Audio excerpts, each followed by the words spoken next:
नाज़रीन programme face two face में मां आहियां जो मेज़बान गुलशन शेख। नाज़रीन अॼु 5 जुलाई आहे। 5 जुलाई मुल्क जी तारीख़ में कारो ॾींहुं आहे। 1977 में डिक्टेटर आमिर जनरल ज़िया जमहूरी हुकूमत शेख ज़ुल्फ़िकार अली भुट्टे जी हुकूमत जो तख़्तो ऊंधो करे मुल्क ते आमरियत मड़ी ऐं उन आमरियत जेका 11 साल हिन मुल्क ते मुसलत रही, उन में सभ खां वधीक सिंध भोगियो ऐं जेके बि जमहूरी क़ुवतूं उनखे चिथण जी कोशिश कई वई ऐं उन आमरियती दौर में केतिरा ई मुल्क में ख़ासि करे नाम निहाद सियासी पार्टियूं मड़ियूं वयूं, क्लैशन ऑफ कल्चर मंशात मुतारफ़ कराई वई। उन खां अलावा उन ई दौर में सिंध दर धाड़ियल कल्चर जनम वरितो। हिन वक़्तु मुल्क अंदरि जमहूरी पार्टी जी हुकूमत आहे। पाण अॼु इन ते ॻाल्हाईंदासीं त हिन वक़्तु जॾहिं मुल्क में जमहूरियत आहे त छा जेके आमरियत जा पातशाह आहिनि उहे हिन वक़्तु बि मुल्क अंदरि मौजूदु आहिनि ऐं आमरियती क़ुवतूं जेके आहिनि उहे बि हिन वक़्तु मुल्क में आहिनि या उहे ख़तमु थी वियूं आहिनि। पाण हिन ते ॻाल्हाईंदासीं। अॼु असीं पंहिंजे स्टूडियो में जंहिं महिमान खे दावत ॾिनी आहे उनजो अव्हांखे तारीफ़ कराईंदो अला। असांजो महिमान आहे निसार अहमद खोड़ो साहब, पाण स्पीकर आहे सिंध असेंबली जा। निसार साहब, असां तव्हांखे वेलकम चऊं था पंहिंजे प्रोग्राम में। अॼु 5 जुलाई आहे 1977 में जमहूरी हुकूमत जो तख़्तो ऊंधो करे मुल्क अंदरि आमरियत मड़ी वई ऐं मुल्क जी तारीख़ में घणो अरसो मुल्क ते आमरियत रही आहे। तव्हां 5 जुलाई वारे ॾींहं खे कीअं था ॾिसो? कुझु उन्हनि धुरियुनि खे आदत विधी वई पाकिस्तान जे शुरूआती ॾींहनि में, जॾहिं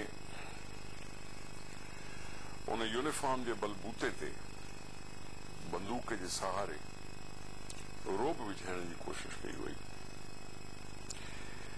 कॾहिं मिनी मार्शल पंजाब में हणी शुरूआत कई वई 50s में।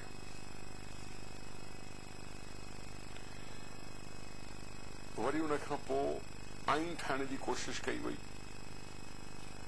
आइन ठही बि चुको, अप्रूवल जे लिहाज़ खां इंतज़ार में हो, इलेक्शन करण जे इंतज़ार में हो अवाम मुल्क। 1958 में वरी राब्ता वयो वियो। बलबूते कहिड़े ते? पोशाक। इल्ज़ाम कंहिं ते? अवाम ते। उहो इल्ज़ाम जेको इन्हनि पाण पैदा कयो। कंहिं ब्यूरोक्रेट खे हाई पोस्ट ते वेहारण जो अख्तियार अवाम उन्हनि खे कोन ॾिनो। न चौधरी मोहम्मद अली, न बोगरा, न गुलाम अहमद, न ॿियो कोई कंहिं फोरम तां चूंडजी कोन ईंदा। उथिया, उनखे सपोर्ट थी ऐं ब्यूरोक्रेसी वञी चढ़ी वई रही मथे वॾी कुर्सीअ ते ऐं उनखे अथेंटिकेट कंदी रही ॻाल्हि। 58 मार्शल खे अथेंटिकेशन मिली। 10 साल दौर रहियो ऐं अवाम खे हिकिड़ी आदत विझाई वई त ईअं थियणु ठीकु आहे। आमरियत खे ईअं आमरियत अचणु ईअं ठीकु आहे। हतल मक़दूर निज़ाम खे चेंज करण जी कोशिश कई वई। अवाम जी अहमियत खे यकसर नज़रअंदाज करे बुनियादी जमहूरियत जो हिकिड़ो खाको तयारु करे हिकिड़े आमिर किताब लिखियो जंहिंखे चई त ही आइन आहे जेको मां फील्ड मार्शल मोहम्मद अयूब खान हिन मुल्क खे ॾियां थो। कोई असेंबली कान्हे, कोई माण्हू कोन आहे ऐं इहा आदत विधी वई। ऐं उन खां पोइ वरी यहया खान खे हैंड ओवर कयो वियो। मौलवी तमीज़ुद्दीन स्पीकर खे मिलणो हुयो अख्तियार। हू बुरको पाए कोर्ट ताईं पहुतो त मूंखे पहुचण ॾियो अलाए कोर्ट में। उम्मीद रखी आहे कोर्ट में पहुतो, उम्मीद बरामद न थी। यहया खान खे हैंड ओवर कयो वियो, जनरल यहया खान खे। वरी उन वक़्तु थी सघे थो कुझु माण्हुनि खे अञा वधीक थोरो इहो सुजाग थिया हुजनि, वरी इहे कोर्टनि तरफ़ रखियो वियो रस्तो त इनखे यूज़रपर करार ॾियो, काबिज़ करार ॾियो हुकुमरान। पर उहो हुकुमरान लहंदे लही वियो ऐं मरी वियो। उन खां पोइ उनखे यूज़रपर डिक्लेयर कयो वियो। 54, 55, 58, 68 70 ताईं या मुसलसिल कुछ अनासरन कोशिश करे अवाम ते बावर करायो त हिन मुल्क में हीअं थी सघे थो। आने वाला अचण वाला त पाण आया, पर मूंखे अफ़सोस ऐं सद अफ़सोस इहो आहे त उन्हनि सभिनी खे कानूनी तौर ते जाइज़ करार ॾियण वारा जज हुया।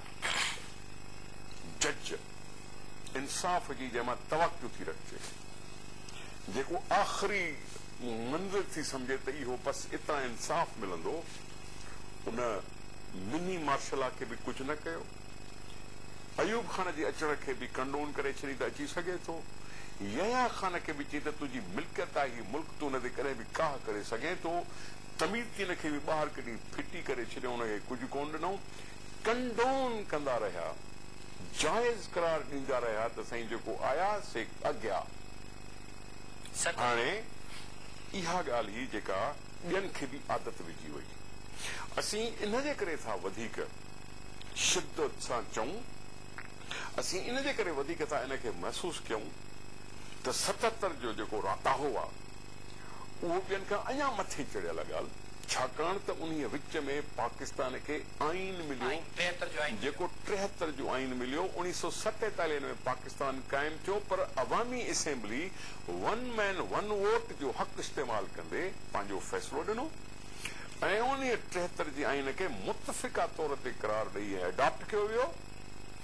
उन आइन जेको जमहूरी इदारे सां मुंसलिक हुयो ऐं उन जी हिकिड़ी डॉक्यूमेंट हुई जेका तारीख़ी हैसियत थी रखे, उन हूंदे कंहिं राताओ खयो जनरल जियाउल खां राति जे अंधेरे में। इहो इन जे करे बि थियो त हिकिड़े तरफ़ अवाम आहे ऐं ॿिए तरफ़ इहे कुवतूं रहियूं आहिनि। अवाम जॾहिं बि हाकिमत कायम करण जी कोशिश कई आहे त उन्हनि खे ईअं रस्ते रोक थी आहे, उहे कुवतूं ईअं रस्ते रोक, छाकाणि त उन्हनि कुवतुनि न सिर्फ़ पंहिंजी ताक़त ते उन्हनि खे घमंड हुयो, लेकिन उन्हनि खे ख़बर हुई त जज बि जेके आहिनि से मूंखे सुभाणे कानूनी करार ॾेई छॾींदा, ऐं इहो ई थियो। लॉ ऑफ नेसेसिटी अनवारुल हक़ जे ज़माने में न, पर मौली तमीज़ुद्दीन जे केस खां शुरू आहे।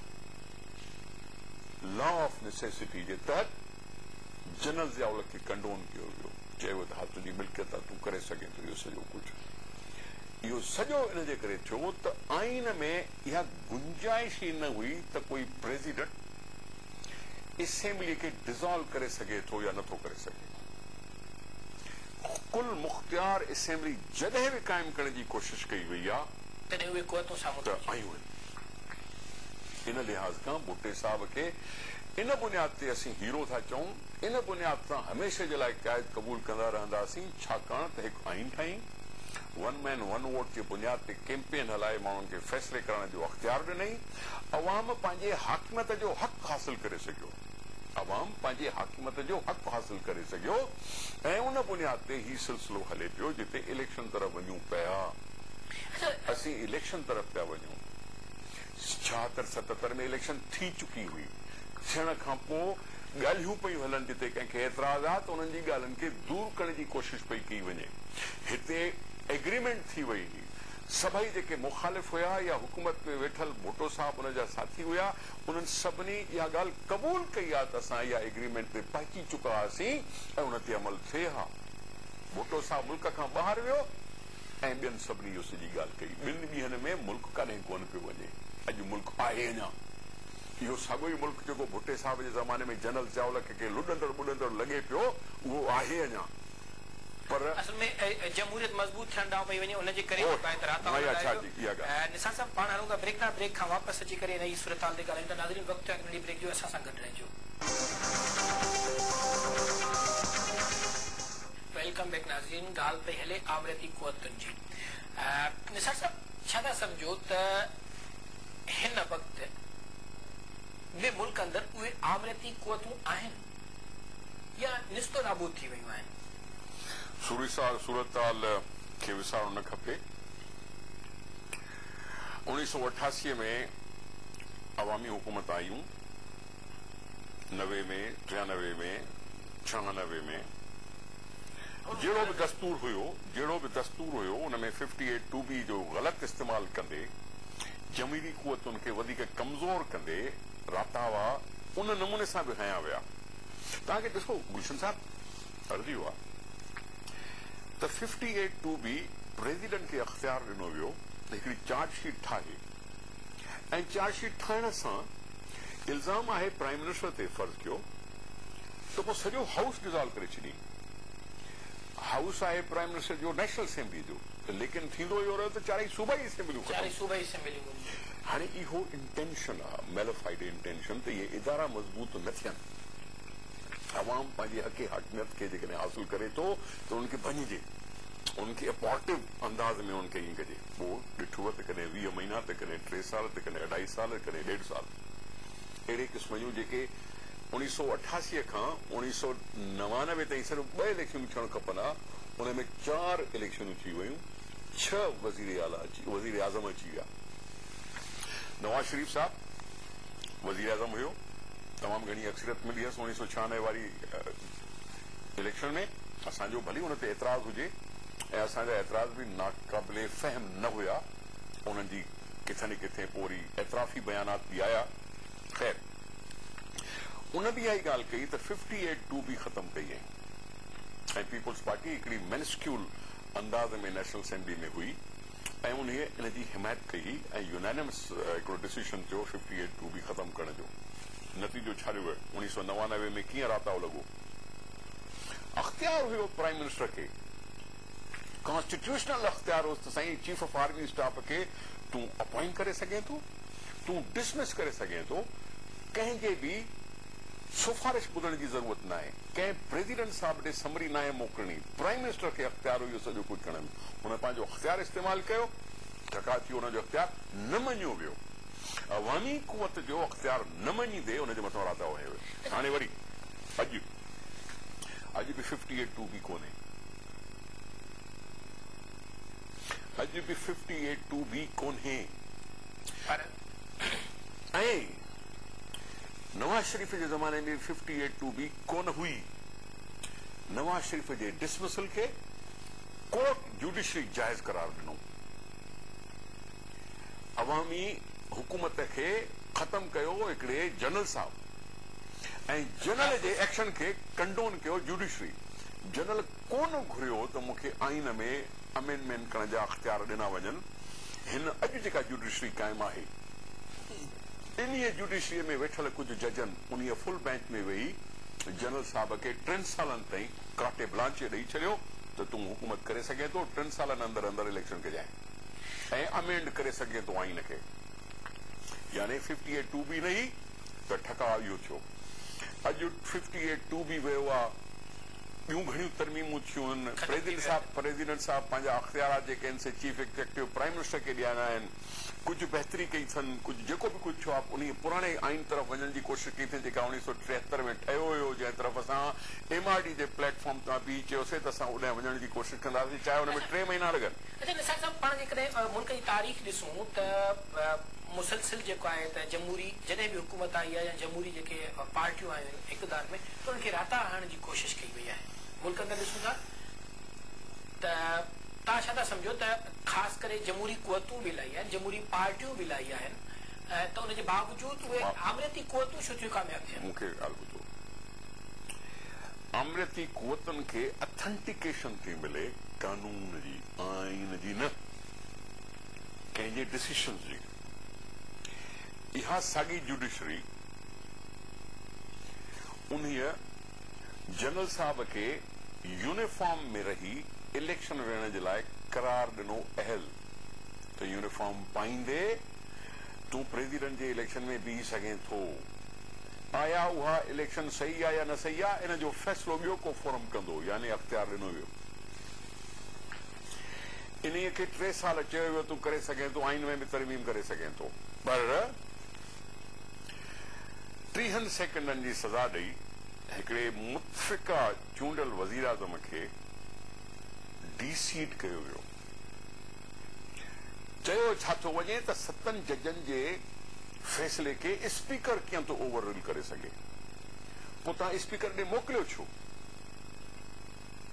छाकाणि जो आईन में गुंजाइश हुई, छाकाणि त आईन में गुंजाइश आहे त स्पीकर वटि अचणी आहे इहा डिसीशन, उन ते स्पीकर पंहिंजो माइंड अप्लाई कंदो त आया कोई डिस्क्वालिफिकेशन थी आहे या न थी आहे।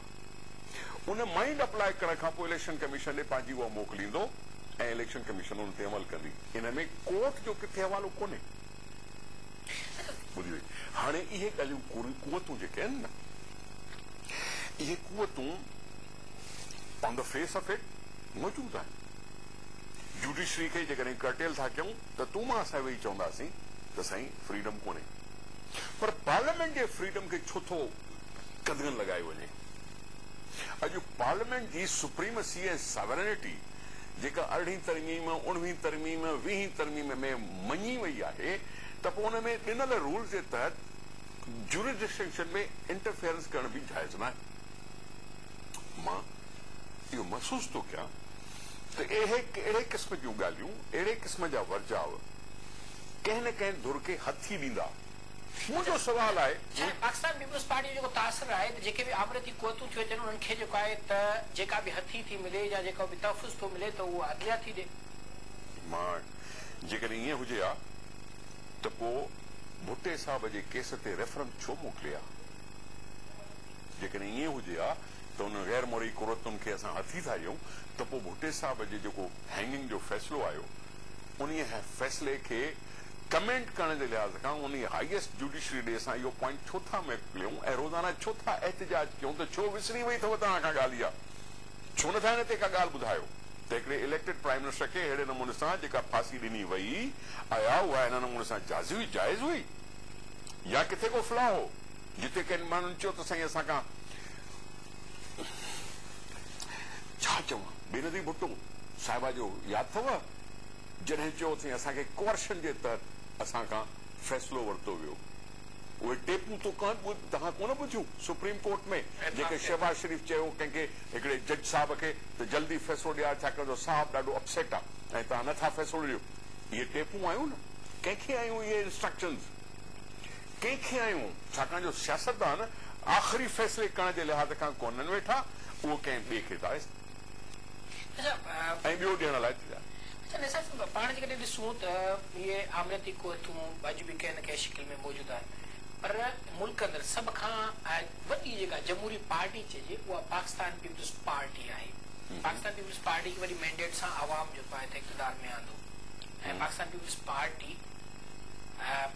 वॾी पार्टी जमहूरी हुजण जे करे समूरनि जेको आहे त पार्टियुनि खे गॾु खणी हलण जे लाइ जेको आहे त इक़्तिदार में आई। पर हिन वक़्तु जेको तासुर ॾिनो थो वञे त उन समूरनि पार्टियुनि खे पाकिस्तान पीपल्स पार्टी गॾु खणी जेको हली आहे उहो सिर्फ़ु पंहिंजे इक़्तिदार जेको आहे न त उनखे मज़बूत करण लाइ खणी जेको आहे हली आहे, अवाम जे लाइ न, छो जो अवाम खे हिन वक़्तु उन सॼे न क़ौमी मुफ़ाहमती अमल मां को फ़ाइदो नाहे मिलियो। मां गुज़ारिश कयां हिन वक़्तु पाकिस्तान जी सियासत में हमेशह इहो रहियो त हुकूमत ऐं अपोज़िशन जे विच में पोलराइज़ेशन आहे। तंहिं ते अक्सर चवंदा हुआसीं त क्रिटिसिज़म फॉर द सेक ऑफ क्रिटिसिज़म न हुजणु खपे। ठीकु आहे, अपोज़िशन भली क्रिटिसाइज़ करे लेकिन मुसबित अंदाज़ में ॻाल्हि हलंदी त अवाम खे फ़ाइदो थींदो। हर कंहिं ॻाल्हि खे न चवण ते का ॻाल्हि कान थींदी। इहो हूंदो न फ़ासिलो हुकूमत ऐं अवाम जे विच में पोलराइज़ेशन जो हिकिड़ो तासुर, उनखे ख़तमु करण जो कहिड़ो तरीक़ो आहे? हिकिड़ो तरीक़ो इहो हो जेको जनरल मुशर्रफ इस्तेमालु कयो, माण्हुनि जूं वफ़ादारूं तब्दीलियूं कराए ऐं माइनॉरिटी हुकूमत ठाही। हिकिड़ो तरीक़ो इहो त वफ़ादारियूं तब्दील कराए ज़ोरीअ लालच ॾेई ऐं हुकूमत ठाहे ऐं उनखे पोइ प्रोटेक्शन ॾे, छपर छाया थिए हुनजी 5 साल हलाए ऐं उनखां पुछण वारो कोई कोन हुजे, उनखां पुछण वारो कोई कोन हुजे त तूं इहो छा कयो आहे, पाकिस्तान जी सियासत खे तूं बदनाम छो कयो आहे। ॿियो हुयो त गॾु खणी हलायूं।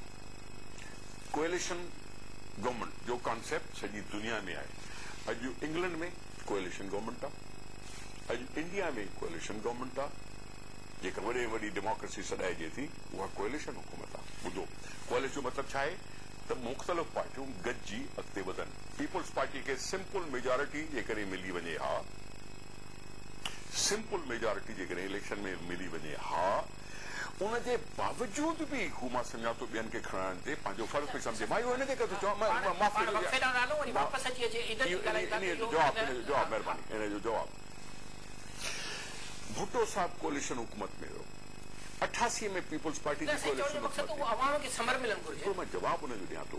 कोalition जो कॉन्सेप्ट जेको आहे जंहिंखे तव्हां सुठो नथा सम्झो, उहो मुफ़ाहिमत जो जेको कॉन्सेप्ट आहे उनजे लाइ पहिरियों मां तव्हांखे ॿुधाए छॾियां त हिकु नई ॻाल्हि कान्हे जेका अॼु पीपल्स पार्टी कई आहे। सुठो सम्झो था, पर उन समर अवाम खे अॻिते उन ते बहस करे सघूं था। पाण वक़्फ़े था ॻाल्हायूं, वक़्फ़े वापसि अची करे ॻाल्हायूं। नाज़रीन, वक़्तु आहे ब्रेक जो, असां सां गॾु रहिजो। वेलकम बैक नाज़रीन, ॻाल्हियुनि जे सिलसिले खे जारी था रखूं। आमदत में बि जेकॾहिं ॾिसूं त सभ खां वधीक जेको ज़ुल्म आज़ाद थियो सिंध ते, जेका बि आमदत आई आहे, ऐं वरी जेकॾहिं ॾिसूं त जमहूरियत जे लाइ सभ खां वधीक कुर्बानियूं बि सिंध ॾिनियूं आहिनि ऐं ॾींदी पई अचे। ऐं जमहूरियत खे, वफ़ा खे, सभिनी खे मज़बूत करण लाइ ख़ुदि जेकॾहिं हिकिड़ी जेको आहे त पाकिस्तानी माउ करार जो बि सिंध खे वधा नथी वञे, छाकाणि जिन बि सिंध ॾिनो आहे पाकिस्तान खे। पर ॾिसूं था त सिंध खे उन शयुनि जो समर न आहे मिलियो। मिसाल तौर मां ॻाल्हि कयां, सिंध में वॾे पैमाने ते धारियुनि जी आबादकारी आहे। उन खां अलावा सिंध जे शहरनि में सिंधियुनि खे सियासी, माशी ऐं तइलीमी तहफ़ुज़ अॼु ताईं न मिली सघियो आहे, जेको आमरे जे दौर में बि हाणे बि जेको आहे त आहे। ॾिसो ॻाल्हि ॿुधो, सिंध सियासी तौर तां शुरू ॾींहं खां वधीक ॿियनि सूबनि जे मुनासिबत सां वधीक जागृता ऐं जागियल रही आहे, बाशोर रही आहे। पाकिस्तान ठाहिण जी शुरूआत जेकॾहिं सिंध में थी त का जागृता जो मसइलो हूंदो, कोई माण्हू हिते महसूस कंदा हूंदा। जेकॾहिं बंगाल मां बि अहिड़े क़िस्म जी मूवमेंट हली त सिंध मां बि हली। हे ॿिया सूबा जेके गॾु थिया उहे पोइ थिया अची।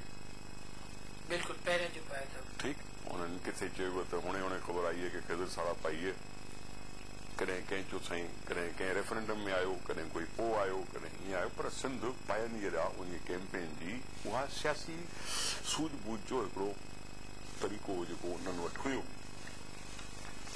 ॿियो सिंध जी जागृता जो मिसाल थो मिले MRD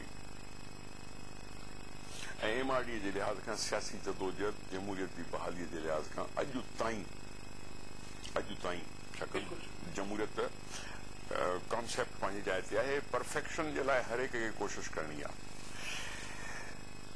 कुझु माण्हुनि त एतिरो वक़्तु कयो, छाकाणि त सिंध वधीक जागृता जो मिसाल ऐं सबबु ऐं सबूत ॾिनो, तंहिंजे करे उनखे कुचलण जी कोशिश बि कई वई। सिंध छाकाणि त पहिरियों पाइनियर रहियो कंहिं कैंपेन जो ऐं मुल्क ठाहिण जो, त उन्हनि जे मथां पहिरियों त राताओ हयो वियो वन यूनिट जो। उहा न विसारणु खपे असांखे वन यूनिट जेको ज़रबकारी लॻी सिंध जे ऐं ॿियनि सूबनि जे मथां। प्लीज़ बेयर विथ मी, ॿ मिनट मां वठंदुसि। अॼु सियासी हुकूमत चऊं था, कल्ह बि सियासी हुकूमत हुई। हाणे घटि में घटि जेकॾहिं इन में वेही तव्हां मुवाज़नो कंदव त थी सघे थो शायदि थोरो बहितरी तव्हांखे सम्झ में ईंदी। गुज़िरियल 5 सालनि में रोज़गार जी बंदिश हुई, हिननि 5 सालनि में रोज़गार जी पाबंदी लाथी वई। मां बुनियादी शयूं आहिनि, मां रोज़गार बुनियादी शइ आहे।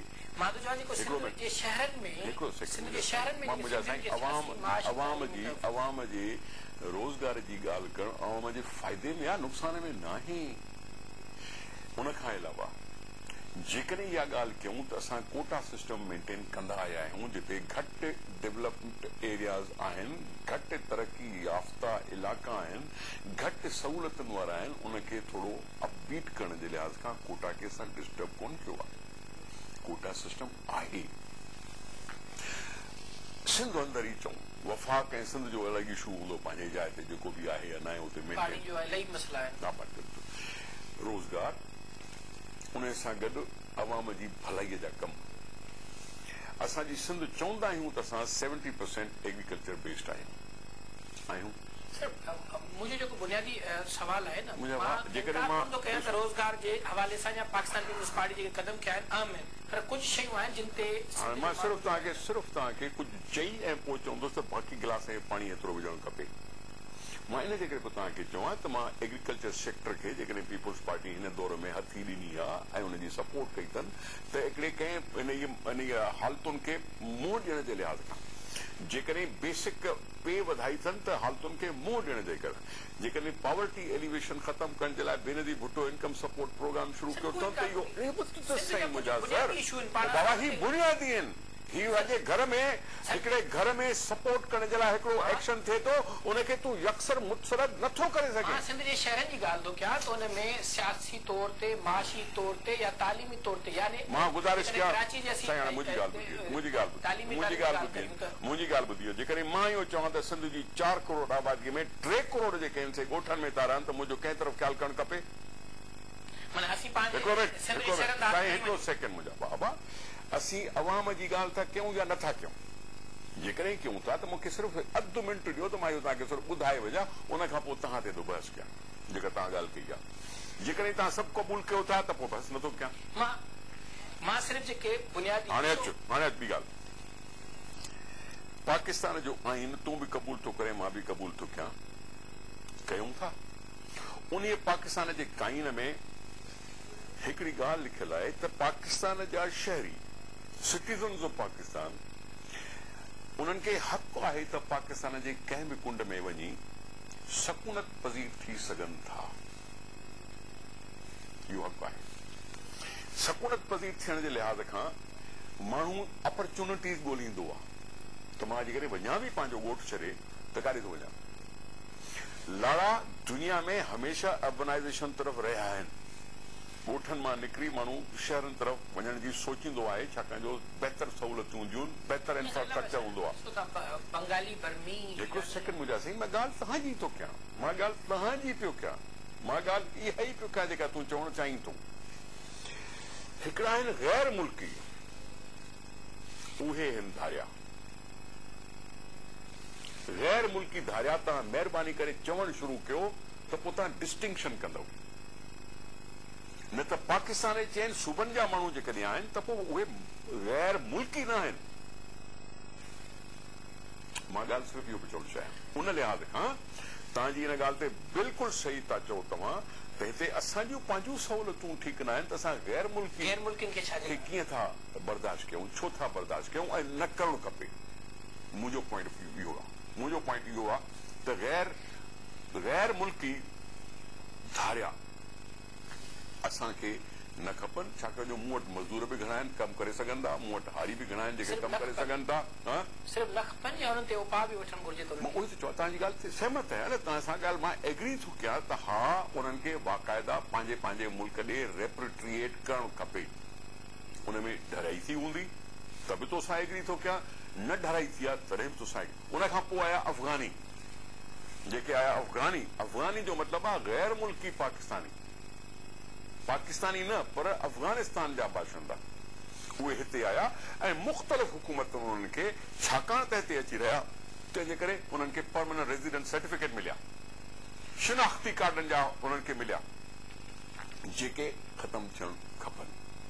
नादरा आहे या कहिड़ी बि हुकूमत आहे इन ॻाल्हि खे यकीनन तवजो वधीक ॾिए त जीअं इहे इन्हनि मां असां निकिरी सघूं। असीं उहा ई ॻाल्हि था करियूं त पाकिस्तान पीपुल्स पार्टी खे सिंध में ॾिनो आहे त इहा जेके उपाउ आहिनि उहे पीपुल्स पार्टी पर मुंहिंजा साईं जेको अक्सर जेको आहे त हर कंहिं ॻाल्हि खे तव्हां बिल्कुलु अंदाज़ में यकसर नज़र मुस्तरद न कयो हिकिड़े तरफ़ खां पॉज़िटिव ॻाल्हियूं ज़हन में रखी जेके हिन वक़्तु ॾिसो मुस्तरद कीअं न सिंध जो जेके ख़ासि करे कराची जेको सिंध जी दिलि आहे उन में आमरती दौर में बि सिंध जे ॿियनि शहरनि जे शागिर्दनि जे लाइ दरवाज़ा तालीमी इदारनि जा बंदि हुआ अॼु बि बंदि। मां जवाबु ॾियां माफ़ कजो साईं माफ़ कजो अॼु असां हिते चवंदा आहियूं साईं त शहर कराचीअ में 70 जे ॾहाईअ में तमामु घणी आबादी वधी कॉलोनियूं ठहियूं गुलाम मुस्तफ़ा ख़ान जतोई साहिबु उन्हनि ॾींहनि में चीफ मिनिस्टर हुयो ऐं कॾहिं मेमण ॻोठ जे नाले सां ॿुधोसीं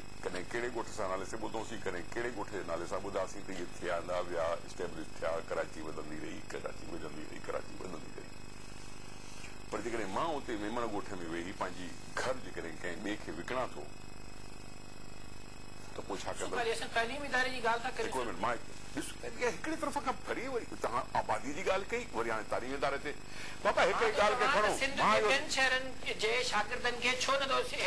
मुंहिंजा साईं इन ॻाल्हि ते घणी ॻाल्हि जी पंहिंजी जाइ ते उहो करणु खपे जेकॾहिं किथे नथी थिए किथे एडमिशन आहे तालीम जो हक़ हर हिक खे आहे हाणे बि ॿुधी तालीम जो हक़ हर हिकु सिंध जे बासिंदे खे आहे तो हू कहिड़े बि तालीमी इदारे में मेरिट ते अप्लाई करे ऐं वठी सघे थो एडमिशन। ठीक सी, इहा बेस लाइन आहे, इहा हिकिड़ी बेसिक बुनियादी उसूल आहे, इहो बुनियादी हक़ आहे। ॿियो जमहूरी दौर में बिल्कुल, ॿियो जमहूरी दौर में ख़ासि करे वॾो इंतहाई सिंध जूं अमड़ियूं, सिंध जूं जीजल मारू गणती जोगी हालत में आहिनि। त सिंध में क़ौमी कारकुननि खे लापता करे गायब कयो थो वञे। जीअं बलूचिस्तान में सिलसिलो हले थो, उहो सिलसिलो सिंध में शुरू थी वियो आहे ऐं उन्हनि जा मुख़्तलिफ़ रोडनि तां। क़ौमी कारकुन जो मतिलबु छा आहे? क़ौमी कारकुन जेके सिंध जे हक़नि लाइ जिदोजहद कंदड़ क़ौम, मां बि सिंध जे हक़नि जे लाइ जिदोजहद कया। क़ौम परस्त धुरियुनि सां जेके मां बि क़ौम परस्त आहियां, क़ौम परस्त पार्टियुनि जा कारकुन मां बि क़ौम परस्त आहियां, उहे गायब कया था वञनि। मां बि क़ौम परस्त आहियां। जमहूरी दौर में उहे हिकिड़ो मिनट साईं, हिकिड़ो मिनट। किथे बि ॻाल्हियूं के पॉलिटिकल एक्टिविटीज़ ते पाबंदी कान्हे, किथे बि ओपनली कोई बि माण्हू विक्टिमाइज़ थी करे जेलनि में न आहे पियल। हिकिड़ो वाक़ियो ज़रूर थियो, उनजी बि जांच करणु खपे त आया मुज़फ़र भुट्टो साहब जंहिंजो इहो वाक़ियो थियो, उनजे अलावा ॿिया बि केतिरा ई कारकुन जी, जेको मूंखे हिन महिल यादि आयो उहो त ॻाल्हाइण ॾिनो मां उहो त ॻाल्हाइण ॾियो न।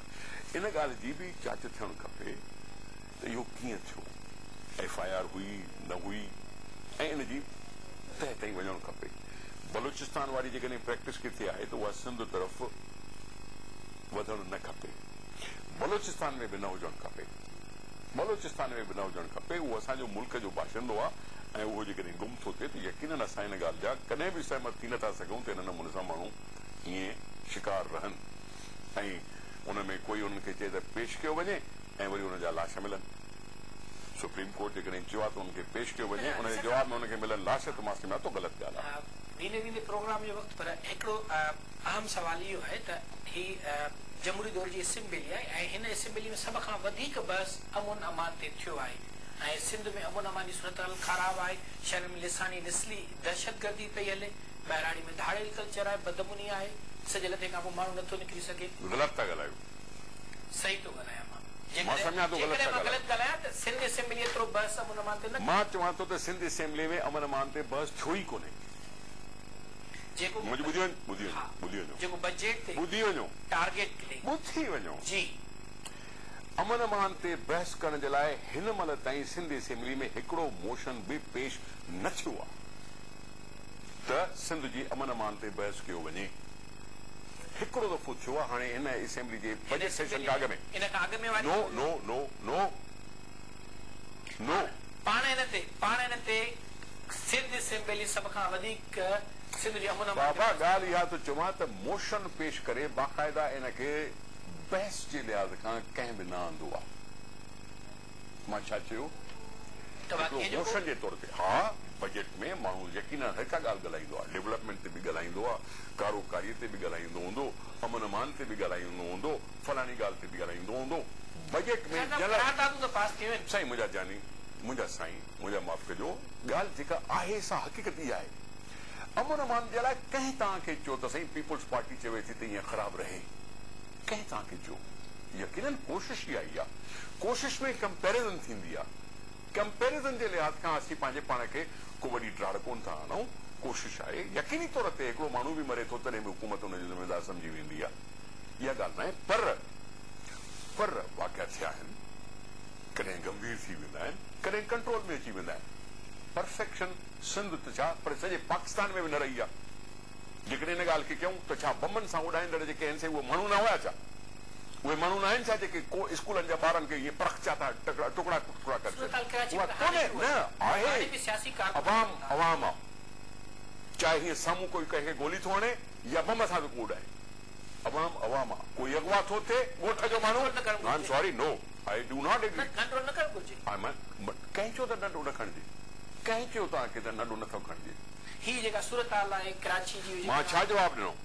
मां जवाब ॾिनो गंभीर सूरत हाल, मां जवाब ॾिनो असले जी भरमार, मां जवाब ॾिनो उन लिहाज़ खां रिट क़ाइमु न थियणु। इहे ॻाल्हियूं आहिनि पर उन जे लाइ यकीनी तौर ते एफर्ट्स बि हलनि था पिया।